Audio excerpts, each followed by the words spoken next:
Congresswoman, thank you for sitting down with us for what I understand is your first sit-down interview downstate. Yes, it is great to be with you and looking forward to talking about so many issues facing New Yorkers. So I want to dive right in and start out with the meeting that the whole world is still talking about, the Oval Office meeting between Zohran Mamdani and President Trump.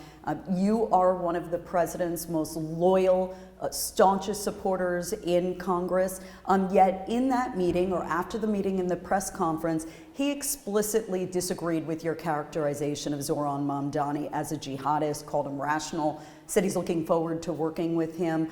What is your response to the president disagreeing with you so publicly? And does it at all, do you feel it complicates your messaging of Zohran Mamdani posing a dangerous direction for New York? No, I don't think it complicates my messaging, and we'll have to agree to disagree.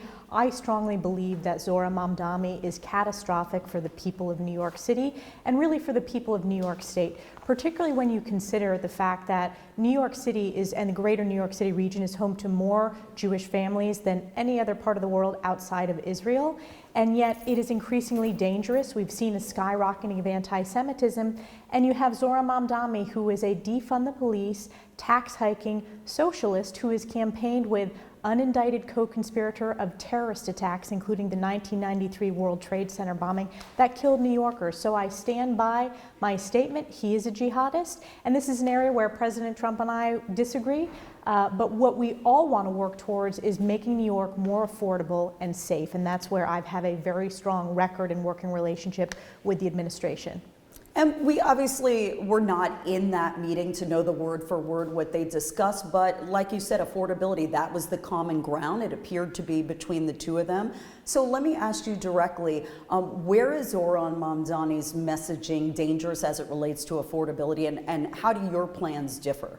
Well, he talks about abolishing private property. He talks about opening government-run grocery stores. When you talk to small businesses in New York City, it is the most expensive, not only state, but city in America to run a business, to create jobs. It's unaffordable for families. He also has blocked additional housing. Housing is incredibly important if we want to not just freeze rent, but lower rents and make it more affordable. And on the issue of energy, look, Democrats have a record in New York State. They control all the levers of government, and energy and utility prices continue to rise, and it's because of failed policies. So there are policy disagreements. Of course, both are focused on affordability. We have a vision to make New York more affordable. And you mentioned anti-Semitism in your previous response. So let me ask you this. You and Zohran Mamdani are obviously worlds apart as it relates to Israel. He is one of the most vocal critics of Israel in public life, you could argue, and you are one of the staunchest supporters of Israel. And post-October 7th, in these key suburban battlegrounds, Rockland, where we're interviewing you right now, Westchester, Long Island, a lot of people took notice of your grilling of the presidents after October 7th. You received a lot of praise amongst huge swaths of our voters up here in the suburbs. What did that moment signal, or should it have signaled to everyone about how you would respond to anti-Semitism and campus unrest as governor? We just saw someone screaming for Intifada, protesting outside a synagogue a few days before this interview.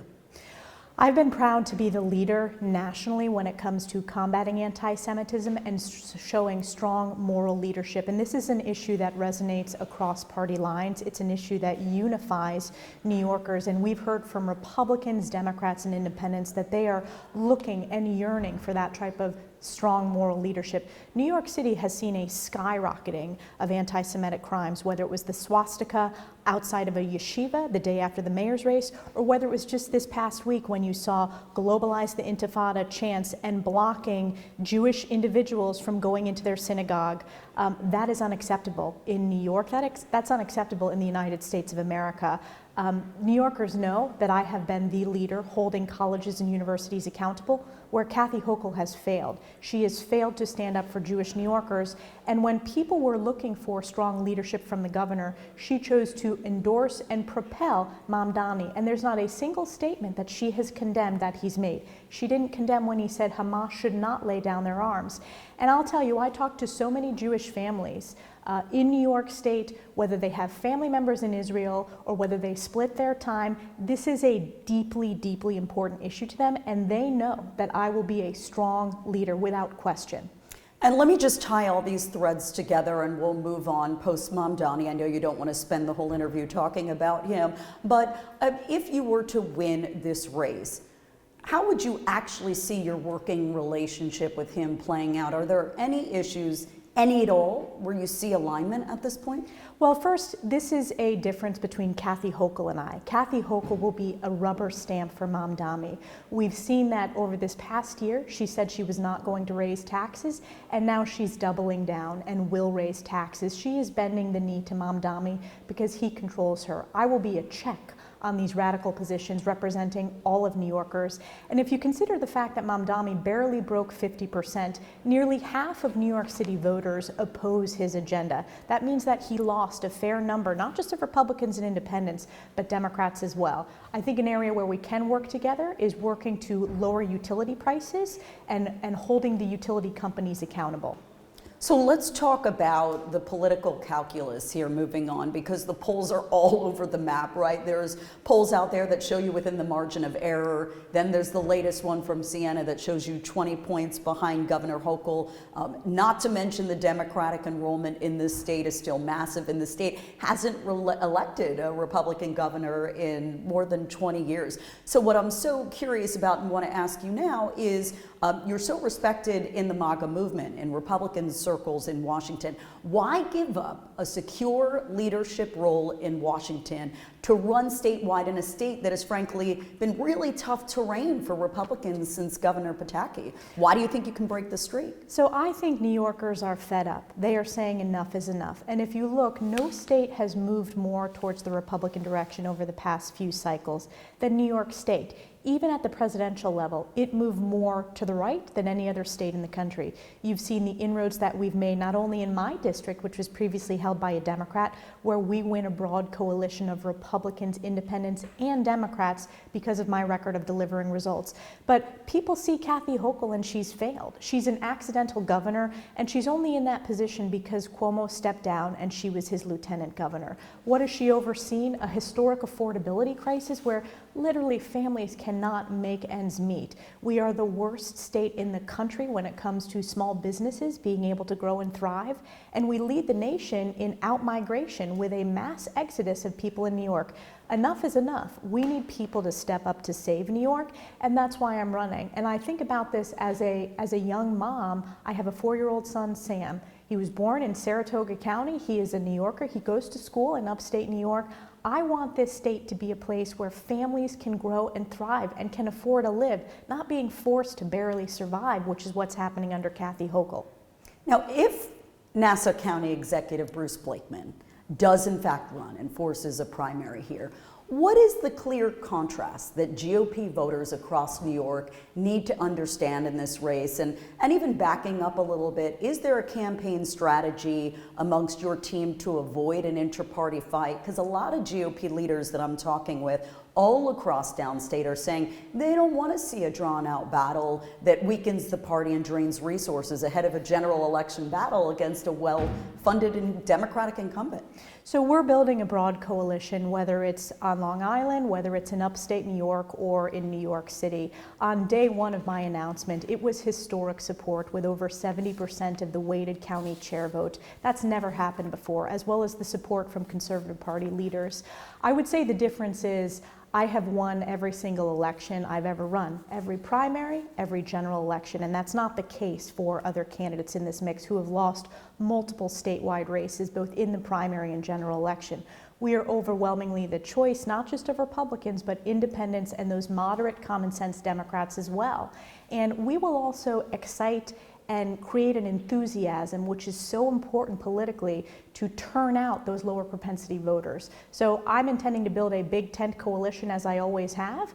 I have, as I said, won every primary, every general election. I'm the only candidate that can say that. New York is facing significant federal funding reductions, including potentially major cuts to Medicaid. So if you win this seat, how would you protect hospitals, nursing homes, low-income residents across New York if this money drops in such a dramatic way? Well, the only person who's cutting Medicaid is Kathy Hochul. She's taken away Medicaid from law-abiding New Yorkers and spent billions for illegals. That's not fair to New York taxpayers, and people don't want that. They want a Medicaid program that works. I have voted at every opportunity to improve Medicaid program and services, particularly for law-abiding New Yorkers, and not providing billions of dollars to illegals. I would also take a step back and say that if you look at Kathy Hochul's leadership, New York's Medicaid program is the worst run Medicaid program in the nation. It should be the best. It should be the highest quality services and be good stewards of New York taxpayer dollars, not what we're seeing under Kathy Hochul. And when it comes to rural hospitals, again, I have a very strong record. I've been recognized not just within the state, but nationally for my leadership supporting hospitals, whether it's rural, suburban, or urban hospitals in my region in upstate New York. And Kathy Hochul can't say the same thing. New York hospital stats are some of the most unaffordable in the country, the longest wait time, and they're begging the state for support. What does Kathy Hochul do? She spends billions for healthcare for illegals instead of supporting our New York hospitals. But if Kathy Hochul wins her party's nomination and you do Which is as a well, big if. Her own hand-picked lieutenant governor is running against her. And you're seeing the socialists on the march. They are challenging virtually every incumbent Democrat in New York City, and they are holding Kathy Hochul hostage and have refused to endorse her. That's in stark difference from the unification that we're seeing. I am the only declared candidate on the Republican Party side. We have, as I said, day one, historic support. Kathy Hochul is in a bind where the far left despises her, the middle despises her, and the Democrats know that she is a weak governor, including elected members of the state Senate who said behind closed doors, she's the weakest governor we've ever had. Well, I always say the only poll that counts is the one on election day, so fair enough. But if she wins her party's nomination and you win as well, I think a lot of people don't realize this would be the first governor's race between two women in New York history. What does that mean to you personally, and does it affect the way you campaign at all, the strategy? I've been proud to earn support. When I first ran for Congress, no one thought I could win. I flipped a district. At that time, I was the youngest woman ever elected to Congress, and I think it brings a perspective that relates to the affordability challenges that young families are facing, that it relates to the fact that I am a mom of a young 4-year-old. Education policy impacts my family. The safety issues impact all young families. So I intend to continue to reach out, to communicate as a new generation leader that New York desperately needs. And I know you recently co-sponsored a bill to give a tax credit for IVF along with your fellow Republican Congressman Mike Lawler. You've had different messaging on that in the past. So let's give you the opportunity now to clarify your position on that and women's reproductive rights here in New York. Of course, what was it, a year ago, voters decided to enshrine those rights in our state constitution. So that can't stand a change. But what is your overall position on these issues? I am strongly supportive of IVF, and if you look at my decade of legislative work in Congress, I have strongly supported that, as well as over-the-counter access to birth control. I have been a proponent for pro-family policies. For example, I led the charge when there was the baby formula shortage. I felt that as a new mom, and I will tell you, New York parents all across the country struggled, and Kathy Hochul did nothing. I will also say, I was smeared as childless earlier on in my political career, and Kathy Hochul did nothing to stand up for women. And I'm proud to be both a congresswoman and a mom, and I will always continue to support IVF so that people are able to start their families. This is the most heartfelt issue for so many families, so many of my peers that I've spoken with in very personal ways. And I would say on the issue, the voters have spoken. The constitutional amendment passed in the state of New York. And as the President Trump had said, this was an issue that would be put forth in front of the voters, and they have spoken in New York. My focus is on making sure it's affordable and safe for every family in New York. Congestion pricing. Pause it, reverse it, replace it. Where do you stand? Reverse it. This is another area where Kathy Hochul has lied to New Yorkers and pushed it until after the election. And what did she do? She raised taxes. It is hurting commuters. It is literally a tax on working, commuting New Yorkers. And she didn't want to put it into place before the election because she's that cynical. She's doing the same thing right now with energy and utility prices. With the natural gas ban, which she fully supports, she put that on pause until after Election Day to try to hide that from New Yorkers. Meanwhile, New York families are struggling with increased costs of utilities and energy prices. The immigration crisis in recent years has been overwhelming, especially here downstate. What is one immediate step that you would take as governor that you think would change the dynamic on the ground? I will tell you immediately, day one, I will get rid of the executive order that Kathy Hochul signed, designating New York as a sanctuary state. That has been devastating to New Yorkers. It has hurt the state fiscally, but it's also impacted our safety. I would also repeal the green light law, which does not allow, we're the only state in the country that does not allow partnerships between federal and local and state law enforcement. That is to the detriment of the safety of everyday law-abiding New Yorkers. So whereas Kathy Hochul signed that executive order on her first day in office, I would rescind that executive order on day one and put New Yorkers first, law-abiding New Yorkers first. Your run obviously leaves an open GOP slot in the 21st Congressional District. Will you stay neutral or make an endorsement in that race? You know, I know everybody who's running in that race. I am not at this point making an endorsement. I think the voters will make that decision in the primary. I'm certainly confident that the Republican will win in the general election. We've worked so hard over the past decade to flip so many of the counties, to bring common sense, and it will stay a strong Republican district. You were on track to become the UN ambassador when that nomination was ultimately withdrawn. Tell me about that exact moment that you learned it was off the table and how it really hit you. Did you see it as a tremendous setback, a turning point? Is that what propelled you in that moment to make the decision to run for governor? You know, I think in that moment it was very clear to me that New Yorkers, that I was putting New Yorkers first, and that it was so important to hold the House majority to deliver the historic tax cuts. I was proud to step up and be the deciding vote to pass the largest middle-class tax cut in history, the quadrupling of the state and local tax deduction. That is an example of how I put New Yorkers first at every opportunity versus Kathy Hochul, who her one term in Congress, she was fired by her constituents because she threw New Yorkers under the bus.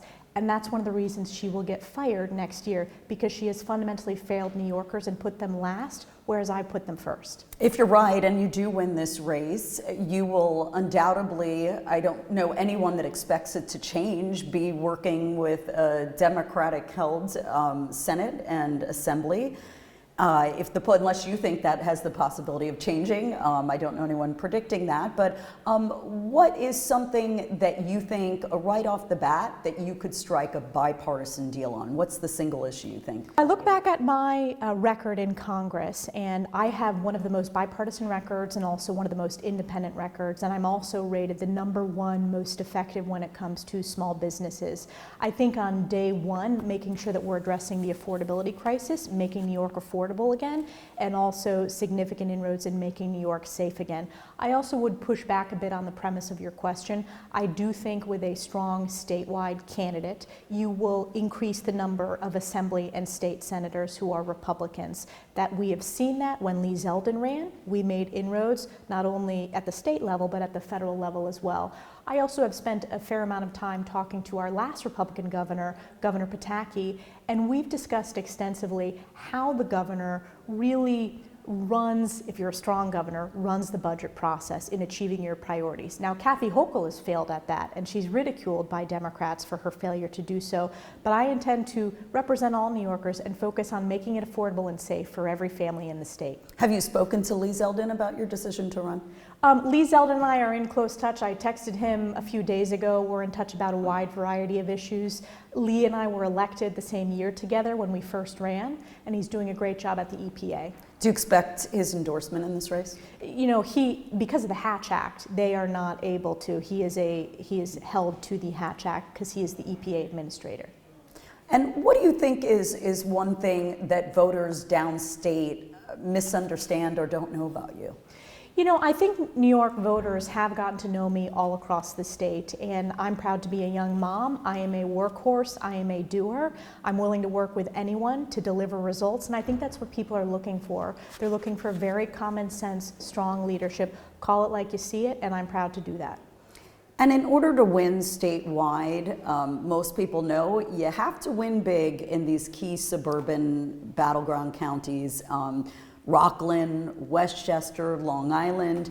You're new to campaigning down here, so what is your direct pitch to these voters, which is most of our News 12 viewership, on why they should get rid of Governor Hochul and give you a shot? All of New York State is unaffordable, but particularly the suburbs around New York City are incredibly unaffordable for families, whether you're a teacher, a law enforcement officer. People are doing everything right, and they are falling further and further behind because of the high taxes, high energy and utility prices, and it's just getting worse and worse in New York. I think the affordability message is most critical for voters in this region, and it's not my first time campaigning. We worked hand in hand with Mike Lawler and so many of the House members who flipped districts in these key suburban areas, but it's affordability and safety. So what is it that's hurting our local families the most? Is it rent? Is it groceries? Is it insurance? It's all of utilities? It's all of the above, and that is overwhelmingly what people are saying. New York is the highest tax state in the nation, and yet we also are now paying the highest utility bills and energy bills. If you look at rent, it has exploded. If you look at the cost of closing a house, if you can afford a house, it's the most unaffordable in the nation.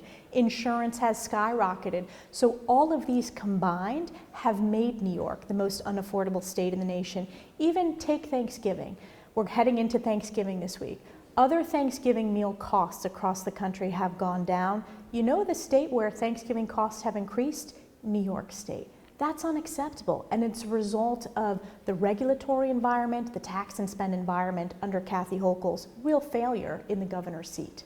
And so one last question for you. What happens if you win and you have these plans to make New York more affordable and President Trump disagrees with you? You have been an ally of him for quite some time. Are you prepared to disagree with him and go to battle over New York? Of course, you're seeing it over the past weekend. And look, I have a very independent record over the course of my time in Congress. I am a very strong ally, and the president is very focused on making New York affordable. We share that focus. We also want to make New York safe again. So I'm able to have those conversations where we disagree, and also what we need to achieve as fellow New Yorkers. Who is the politician that you admire most in public life right now? The politician I admire most, I like looking back to our nation's history. I think Ronald Reagan was a happy warrior in terms of the coalition he was able to build. I admire the strong leadership of Margaret Thatcher in terms of being a young conservative woman who was very focused on the economic issues, who was raised in a small business environment, similar to how I grew up in a small business family. So I think and then every day in the House, I'm inspired by my colleagues. I'm inspired by Steve Scalise, who nearly suffered a fatal shooting, assassination attempt, and he was able to come back and stand up for my constituents. But the people who inspired me the most that are not elected officials are just everyday New Yorkers who are working so hard to make sure, whether they're law enforcement officers, whether they're teachers in classrooms, that's what gives me the energy and the inspiration to run for office. And being that this is your first time, sitting down with us, and this will be seen by 4 million households downstate, is there anything that you want the voters here to know about you, your candidacy, that I haven't asked you about? Yeah, I'm running to bring a new generation of leadership to New York, which is a fundamentally broken state. It's the most unaffordable state in the nation. We need common sense. We need strong leadership to make it affordable and safe for every family to thrive. And our campaign is one that will speak to not just Republicans and independents, but Democrats are welcome as well. And every single day, our phone is ringing off the hook from Democrats who previously supported Hochul, who have said enough is enough, and they're coming on board to save New York.